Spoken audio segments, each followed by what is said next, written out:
বৃহস্পতিবার সন্ধ্যা রাতে উত্তর জেলার ধর্মনগর শনিছড়া বাজারে অগ্নিসংযোগ। ঘটনার বিবরণে প্রকাশ, এই অগ্নিসংযোগের সূত্রপাত বলে ধারণা একটি গ্যাস ভর্তি সিলিন্ডার ব্লাস্ট থেকে। এই অগ্নিসংযোগের কারণে শনিছড়া বাজারে পুড়ে ছাই 7 থেকে 8টি দোকান।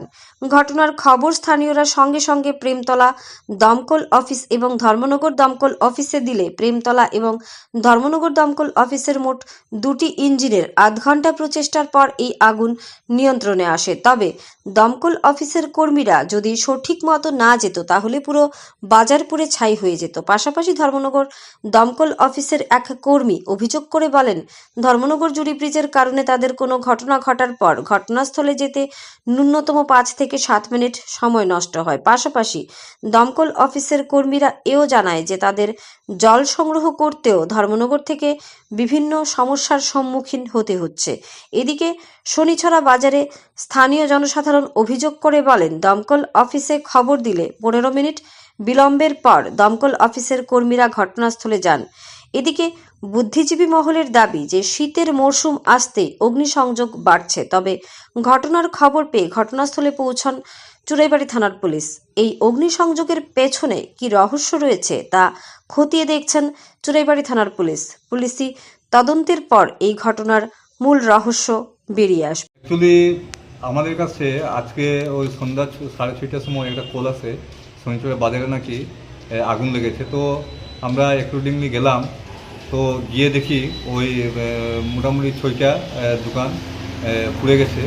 তারপর আমরা যতটুকু ছিল পুরা ভস্মীভূত হয়নি, কিছু কিছু বেঁচে গেছে। আমরা গিয়ে জল স্প্রে করে আগুনটাকে আমরা নিয়ন্ত্রণে এনেছি। তারপর পাশে কিছু দোকান ছিল, এই দোকানগুলো আমরা বাঁচিয়ে দিয়েছি। কিন্তু সবচেয়ে বড় জিনিস হচ্ছে যে 6টা দোকান জ্বলেছেন, ওরা সব রেন্টেড, মানে ওরা দিয়ে ভাড়াটিয়া দোকান, আর মেইন মালিক হচ্ছেন একজন। তো মেইন মালিকের নাম নিয়ে এসছে বিমল চন্দ্র, ওনার বাড়ি শনিচড়াতে, বাবার নাম প্রমোদ চন্দ্র। তো আনুমানিক ক্ষয়ক্ষতি আমরা যা একটা প্রাথমিক যে ধারণা, এটাতে মোটামুটি 12-13 লাখ টাকা হবে। তো প্রপার গ্যাসের ছিল। তারপরে পেট্রোল, কিছু কিছু দোকানের মধ্যে ওরা খুচরা পেট্রোল বিক্রি করতো, এবং কিছু ওই গ্যাস ছিল, গ্যাস লিকেজের কারণেই আগুন লেগেছে। তো একটা সিলিন্ডার ব্লাস্ট মেরেছে, আর 2টো সিলিন্ডারকে আমরা সেভ করে বের করে দিয়েছি দিয়ে। না হয় এই 2টো যদি সিলিন্ডার ব্লাস্ট মারতো, শনিচড়ায় আরও কিছু দোকান জ্বলতো। তারপর পাশাপাশি ওদের পেট্রোল পাম্প, তো পেট্রোল পাম্পে আমরা সবচেয়ে মেইন হচ্ছে পেট্রোল পাম্পটাকে আমরা রক্ষা করতে পেরেছি, এটাই খুবই তো যদি পেট্রোল পাম্পে আগুন লেগে যেত তো এটা বিশাল আকার ধারণ করতো। তো আমরা কীভাবে গেছি, মানে টোটাল 7 মিনিটে গিয়ে আমরা পৌঁছেছি ওখানে। তো তারপরেও পাবলিক তো বুঝছে না এই জিনিসটা কি। সবচেয়ে বড় জিনিস হচ্ছে আমরা যখন ওখান থেকে রওনা দিলাম, তো আমাদের যে জুড়ি ব্রিজটা আছে, জুড়ি ব্রিজের নিচে দিয়ে গিয়ে আমাদের গাড়িটা যাবে না।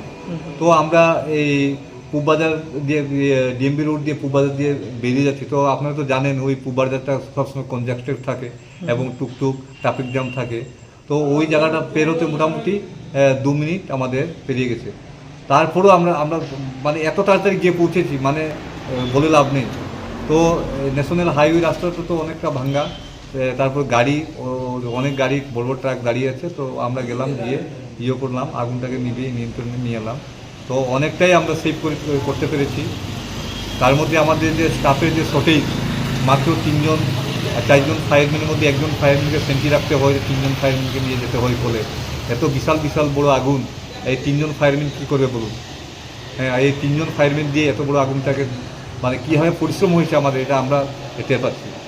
তো যাই হোক, আগুনটাকে নিয়ন্ত্রণে এনেছি। তো যা কিছু ডিটেল আমরা কালকে সকালে গিয়ে এটাকে প্রপার ইনভেস্টিগেশন করে দেখব যে লাভ লস কী পরিমাণ হয়েছে, এবং সমস্ত মালিকের নাম, অ্যাড্রেস লাগবে, এবং ওদের কী কী দোকানে ছিল, কী কী আইটেম ওদের ড্যামেজ হয়েছে আগুনের দ্বারা। তো এগুলো কালকে ডিটেলস আনা হবে। তারপর আনার পরে আমরা ডিটেল রিপোর্টটা দিতে পারছি। তখন আন্ডার ইনভেস্টিগেশনে আছে। হ্যাঁ, প্রপার ইনভেস্টিগেশন পর এটা বেরোবে। অসংখ্য ধন্যবাদ। হ্যাঁ।